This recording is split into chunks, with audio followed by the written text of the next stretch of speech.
마가복음 5장 25절로 29절 말씀 가지고 주의 옷에 손을 댄 여인, 이 어떤 제목으로 함께 말씀의 은혜를 나누기 원합니다. 제목을 한번 따라해 주시기 바랍니다.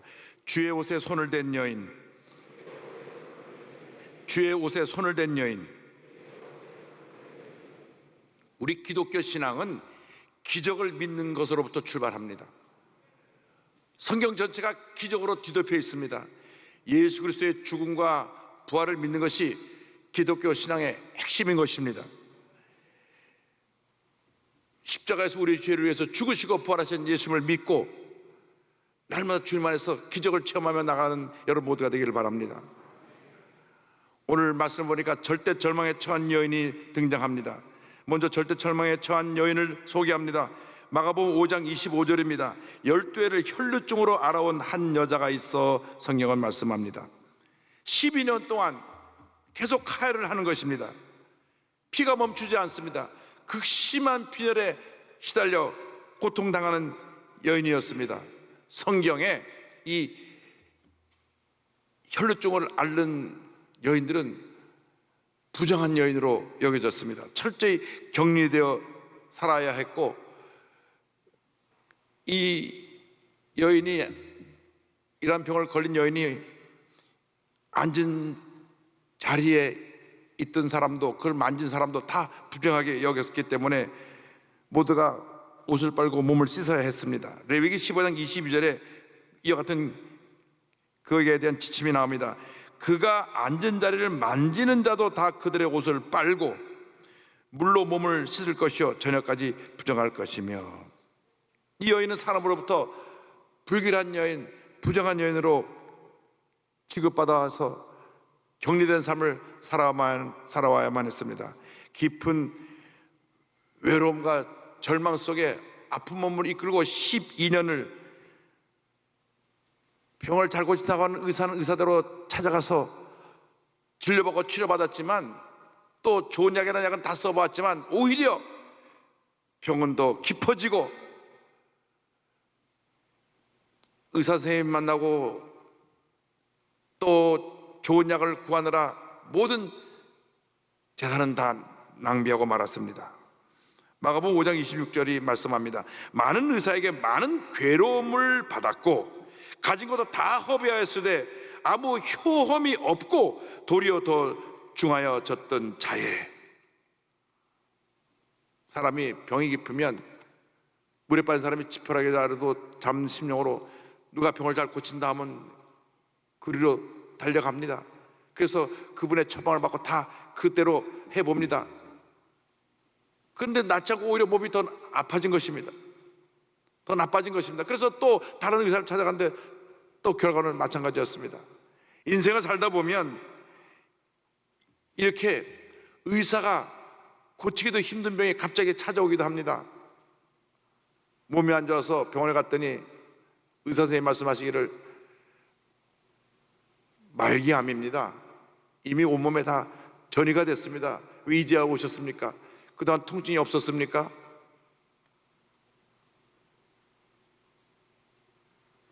이러한 의사의 사형 선고를 받았을 때 충격과 절망을 말로 할 수가 없을 것입니다. 갑자기 심장마비로 심정지가 와서 혼수상태에 빠졌다가 뇌사 상태가 되어 생을 떠나는 분도 있습니다. 예기치 않게 큰 교통사고를 만난다든지, 지금 코로나19 같은 어려운 시대에 사업 파탄이 와서 말로 감당할 수 없는 문제 어려움에 처했을 때 우리는 깊은 절망에 빠질 수밖에 없습니다. 그런데 이 절망이 환경적으로 다가오는 것보다 더 큰 절망은 마음속으로 다가오는 것입니다. 마음속에 다가오는 두려움, 공포감, 극심한 스트레스로 인해서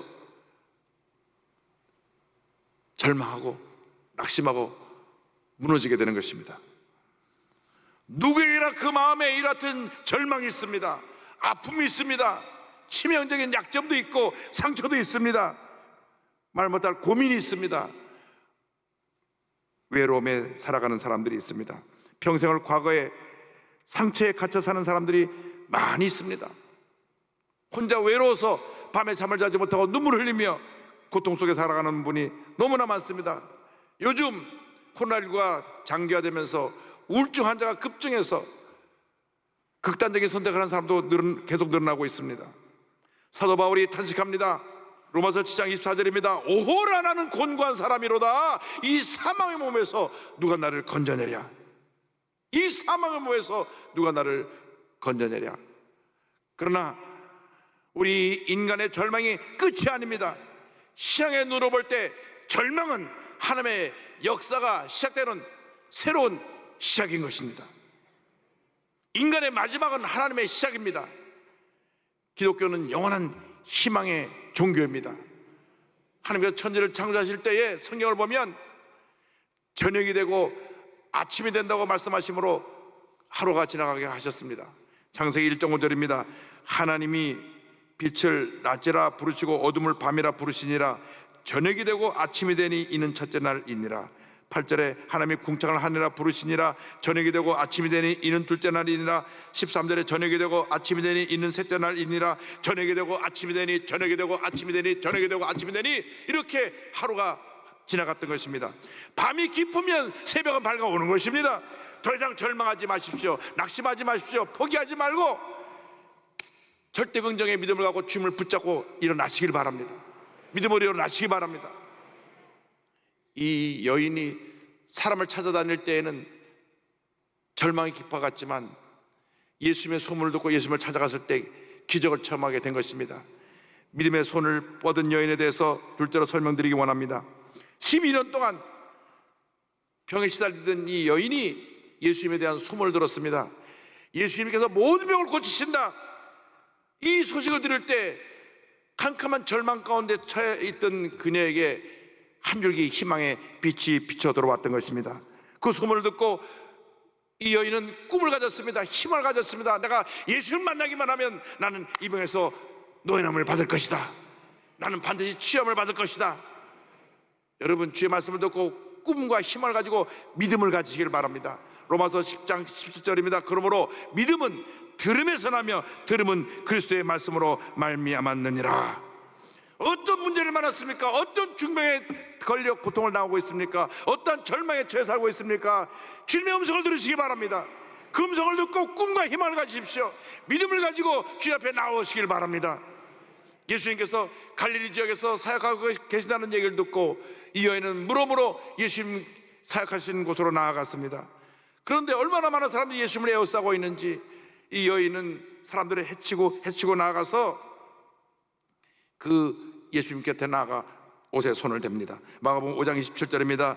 예수의 소문을 듣고 무리 가운데 끼어 뒤로 와서 그의 옷에 손을 대니, 혈루증 앓는 여인이 많은 사람들 앞에 나와 어울리면 안 됩니다.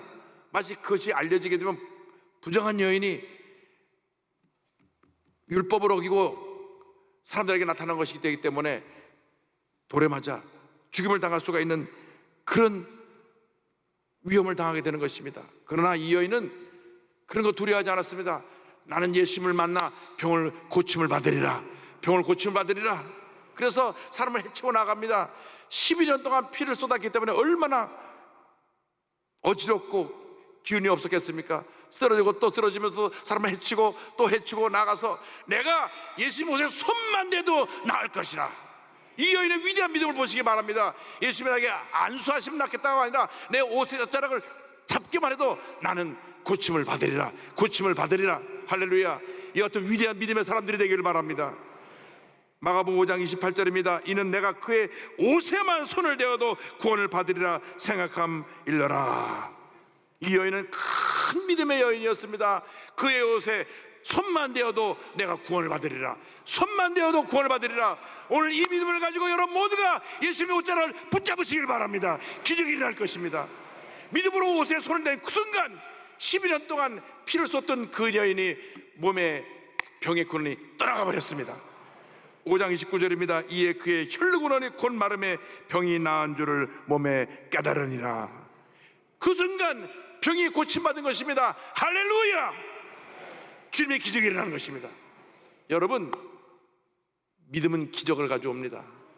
문제는 우리의 믿음의 문제인 것입니다. 우리가 늘 원망하고 불평하고 부정적으로 살다 보니까 믿음이 사라져 버렸습니다.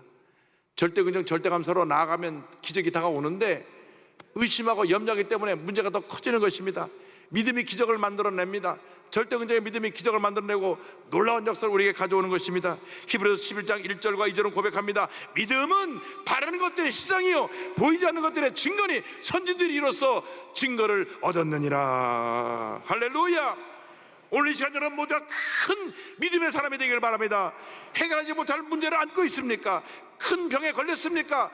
어려운 상황에 처해 있습니까? 믿음의 손을 뻗어서 주님의 옷자를 붙잡으시기 바랍니다. 그 순간 기적이 일어날 것입니다. 셋째로 은혜를 베푸시는 예수님에 대해서 말씀드리기 원합니다. 예수님은 수많은 사람이 밀고 있었지만은 순간적으로 본능에서 능력이 나간 것을 아셨습니다. 그래서 5장 3절에 이렇게 성경은 말씀합니다. 예수께서 그 능력이 자기에게서 나간 줄을 곧 스스로 아시고 무리 가운데서 돌이켜 말씀하실 때 누가 내 옷에 손을 대었느냐 하시니, 누가 내 옷에 손을 대었느냐? 제자들은 예수님이 질문한 질문을 알아듣지 못했습니다. 수많은 사람들이 믿는데 누가 손을 대었냐고 주님 물으시면 어떡합니까? 이런 생각을 했습니다. 마가복음 5장 31절입니다. 제자들이 여짜오되 무리가 애워싸 미는 것을 보시며 누가 내게 손을 대었느냐 물으시나이까 하되. 이렇게 많은 사람들이 예수님을 밀고 있는데 누가 손을 대냐고 물으시면 어떡합니까? 그러나 예수님은 그 무리 가운데 믿음으로 손을 댄 사람이 있는 걸 아시고 그가 누군지 보시려고 둘러보셨습니다. 32절입니다. 예수께서 이 일 행한 여자를 보려고 둘러보시니 그때 여인이 나와 엎드려 자기가 믿음으로 주님의 옷에 손을 댄 것을 고백합니다. 내가 12년 동안 혈류병으로 너무너무 고통을 당했는데 주님의 소문을 듣고 와서 내가 주님의 옷에 손을 댔습니다. 주님, 제가 허락도 없이 주님의 옷에 손을 댄 것을 용서하여 주옵소서. 이 말을 듣고 주님 말씀하십니다. 5장 34절입니다. 예수께서 이르시되 따라 내 믿음이 너를 구원하였으니, 내 믿음이 너를 구원하였으니 평안히 가라. 내 병에서 놓여 건강할지어다. 할렐루야. 내 믿음이 너를 구원하였으니 평안히 가라. 내 믿음이 너를 구원하였으니 평안히 가라. 주님 말씀하십니다. 내 믿음이 너를 구원하였다. 내 믿음이 이 문제를 해결하였다. 내 믿음이 너의 병을 낫게 하였다. 내 믿음이 너의 문제를 해결하였다. 할렐루야. 그녀의 큰 믿음이 이 같은 기적을 체험하게 된 것입니다. 절대 긍정의 믿음을 갖고 나가면 주님이 기뻐하시고 우리 삶 가운데 놀라운 기적을 베풀어 주시는 것입니다. 히브리서 11장 6절은 이와 같이 고백합니다. 다 같이 고백합니다. 믿음이 없이는 하나님을 기쁘시게 하지 못하나니 하나님께 나아가는 자는 반드시 그가 계신 것과 또한 그가 자기를 찾는 자들에게 상 주시는 이심을 믿어야 할지니라. 할렐루야. 믿음이 없으면 우리 하나님을 기쁘시게 할 수가 없는 것입니다. 10년, 20년, 30년 신앙생활에도 믿음이 없으면 하나님을 기쁘시게 할 수가 없습니다. 여러분, 큰 믿음의 사람이 되어야 합니다. 예수를 믿은 그날부터 하늘나라 갈 때까지 오직 믿음으로 전진 또 전진 저 전진해 갈 때 위대한 하나님의 역사가 우리 삶 가운데 나타나게 될 것입니다. 믿음이 놀라운 기적을 가져오는 것입니다. 믿음이 없으면 우리는 어떠한 기적도 우리는 체험할 수가 없습니다. 12의 혈류병에 걸려 고통나가는 여인이 믿음으로 손을 뻗어서 옷자락에 손을 대었을 때 즉시 치료함을 받은 것입니다. 어떤 의사도 어떤 약도 치료하지 못한 그 병을 그녀가 믿음으로 예수님 옷에 손을 대었을 때 즉시 치료함을 받은 것입니다. 우리가 지금 어떤 문제 있든지 간에 어떤 어려움이 있든지 간에 이제 마음을 굳게 먹어야 합니다. 큰 믿음의 사람으로 결단하고 이제 손을 뻗어야 합니다. 우리가 주님의 옷자락을 붙잡는 그 순간 우리에게서 병이 떠나갈 것입니다. 문제가 해결될 것입니다. 기도의 제목이 응답될 것입니다. 지금까지 해결하지 못했던 오랫동안 쌓여있던 숙제가 그 순간에 다 해결될 것입니다. 믿음의 손을 뻗으시기 바랍니다. 예수님의 옷자락을 붙잡으시기 바랍니다. 마음의 병에서 고침받게 될 것이며 육신의 병에서 고침받게 될 것이며 환경의 병에서 가정의 병에서 모든 병에서 우리가 노인함을 받게 될 것입니다. 해결되지 않았던 수많은 문제들이 즉시로 해결될 것입니다. 문제는 우리의 믿음입니다. 우리가 믿음으로 손을 뻗어야 합니다. 어떤 경우에도 의심하면 안 됩니다. 어떤 경우에도 염려하거나 걱정하는 것으로 우리가 문제를 해결할 수가 없습니다. 염려, 근심, 걱정을 내려놓고 주여 믿습니다. 나의 믿음 약한 것을 도와주시고 이 시간 주님의 기적이 임하게 하여 주옵소서. 약속의 말씀을 잡고 믿음으로 손을 뻗으시길 바랍니다. 손을 뻗어 주님의 옷자를 붙잡기만 하면 기적은 일어나는 것입니다. 히브리서 13장 8절은 말씀합니다. 예수 그리스도는 어제나 오늘이나 영원토록 동일하시니라. 어제나 오늘이나 영원토록 동일하시니라. 어제나 오늘이나 영원토록 동일하시니라. 할렐루야. 문제는 주님은 동일하신데 우리의 믿음이 이 여인의 믿음과 같지 못해서 기적을 체험하지 못하고 있는 것입니다. 문제 원인이 나에게 있는 것입니다.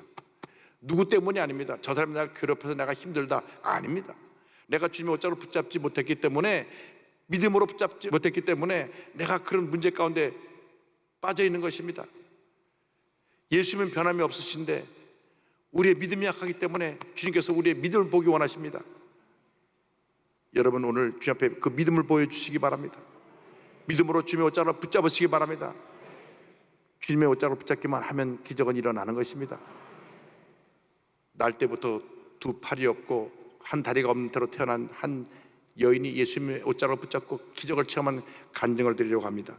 10여 년 전에 KBS 열린 음악회에서 장애인을 위한 특별 그 음악회를 열었는데, 그때 한 여인이 두 팔이 없이 발 하나만 갖고 나온 여인이 나와서 이와 같은 간증을 합니다. 저는 제 삶에 있는 모든 것들에 감사하는 마음으로 노래를 부른답니다. 세상의 모든 사람들은 고귀해요. 하나님께서는 우리들 한 사람 한 사람을 특별한 목적과 남다른 이유로 창조하셨죠. 우리들 모두는 서로 달라요. 아마도 우리 인생은 때론 부족하게 살 때가 있고 또 어떤 때는 아무것도 없이 지내기도 합니다. 저는 두 팔이 없습니다. 그러나 노래를 잘하는 목소리를 지녔지요. 돈이 없다거나 배운 게 없다거나 온전한 신체를 가지고 있지 않다거나 하는 것들은 별로 중요하지 않다고 생각해요.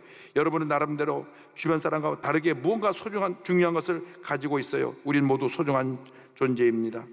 제겐 즐거움과 삶에 대한 힘, 그리고 예수님에 대한 사랑을 노래할 수 있다는 것이 얼마나 소중한지 모릅니다. 얼마나 큰 믿음을 가진 여인입니까? 두 팔이 없고 한 다리는 짧아서 위에 겨우 달려있고 다리 하나만 온전한 몸으로 태어났습니다. 스웨덴 한 마을에 태어났을 때 의사가 보고 너무 놀라서 3일 동안 부모에게 아이를 못 보여줬습니다. 3일 후에 엄마의 품에 아이가 안겼을 때 어머니는 한없이 울었습니다. 그래서 특수장애인 시절을 보내라고 했는데 독실한 크리스찬인 부모님이 아닙니다. 이 장애인을 딸을 주신 것도 오히려 하나님의 은혜와 축복입니다. 정상적인 아이로 키우겠습니다. 장애를 그대로 받아들이고 정상적인 모습으로 살도록 아이에게 꿈과 희망을 주었습니다. 절대 긍정의 믿음을 심어주었습니다. 그래서 발가락으로 글씨도 쓰고 그림도 그리고 커피도 끓이고 피아노도 치고 십자수도 놓고 요리도 하고 운전도 합니다. 참 놀라운 일이죠. 그 중에 제일 잘하는 것이 바느질도 하네요. 네. 수영과 노래입니다. 18살이 됐을 때 스웨덴에서 열린 세계 장애인 수영 선수권 대회에서 50m 배에 나가 금메달을 목에 겁니다. 그 후로 세계대회 4번 메달을 목에 겁니다. 그 후에 스웨덴 스톡홀름 왕립음악학교에 입학해서 음악 수업을 받으며 실력을 쌓고 졸업한 후에 미국에 가서 재즈와 가스펠을 배워서 이제는 가스펠 가수로서 전 세계를 다니며 주님을 찬양하고 있습니다. 예수님의 옷자락을 붙잡으면 이런 기적이 일어나는 것입니다. 두 팔이 없어도 한 다리가 없어도 다리 하나 가지고 모든 것을 하면서 주님을 찬양하는 이 모습을 보고 우리가 도전을 받아야 됩니다. 믿음을 가졌기 때문에, 절대 긍정의 믿음을 가졌기 때문에 장애를 뛰어넘어서 오늘도 이렇게 전 세계 다니며 주님을 찬양하는 귀한 주님의 사역자가 된 것입니다. 우리는 어떠한 삶을 살고 있습니까? 과연 우리는 주님 보시기에 부끄럽지 않은 삶을 살고 있습니까? 믿음의 삶을 살고 있습니까? 아니면 나 나름대로 염려, 근심, 걱정에 둘러싸여서 한숨 쉬며 부정적인 모습으로 살아가고 있습니까? 이 시간 결단해야 됩니다. 주님, 나 같은 죄인을 살려 주님의 귀한 자녀 만들었으니 이제는 남은 여생 하나님의 영광 위에 살겠습니다.